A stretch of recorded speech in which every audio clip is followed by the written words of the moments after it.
Pakistan versus India హ్మ్. ఏదైతే జరిగిందో ఎంటైర్ సినారియో హ్మ్. దీంట్లో పైచేయి ఎవరిదంటారు అసలు?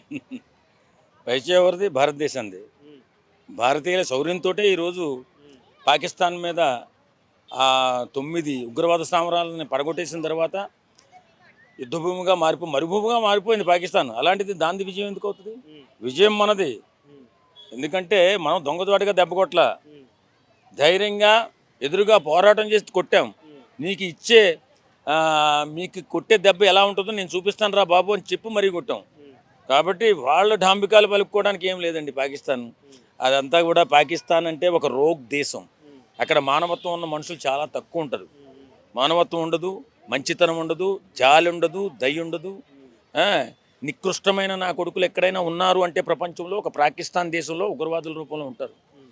అలాంటి వ్యక్తులు మాట్లాడే మాటలు మనం పెద్దగా పట్టించుకోవాల్సిన అవసరం లేదు. ఎందుకంటే మన ఈరోజు మన సైన్యం, మన భారత సైన్యం అఖండ శౌర్యంతో ఈరోజు యుద్ధాన్ని ప్రారంభించింది. వాళ్ళని కొట్టరాని దెబ్బ కొట్టింది, చాలా పెద్ద దెబ్బ కొట్టింది, వాళ్ళు కోలుకోలేని దెబ్బ కొట్టింది. కాబట్టి వీళ్ళ కాళ్ళబేరానికి వచ్చి హ్మ్. మోడీ గారితో సీజ్ ద ఫైర్ అనిపించారు. హ్మ్.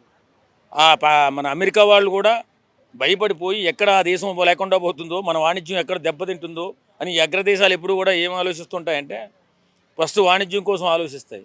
మనకు మన అప్పు ఎక్కడ పోతుందని. లేకపోతే చరిత్ర పుటల్లో లేకుండా పోయేటటువంటి దేశం పాకిస్తాన్ దేశం. హ్మ్. అన్ని పాపాలు చేసింది అది. ప్రపంచంలోనే ఉగ్రవాదాన్ని ఎక్కువగా పెంచి పోషించే దేశం ఏదన్నా ఉందంటే పాకిస్తాన్. అది పైపెచ్చి ఏం చెప్తుంది? హ్మ్.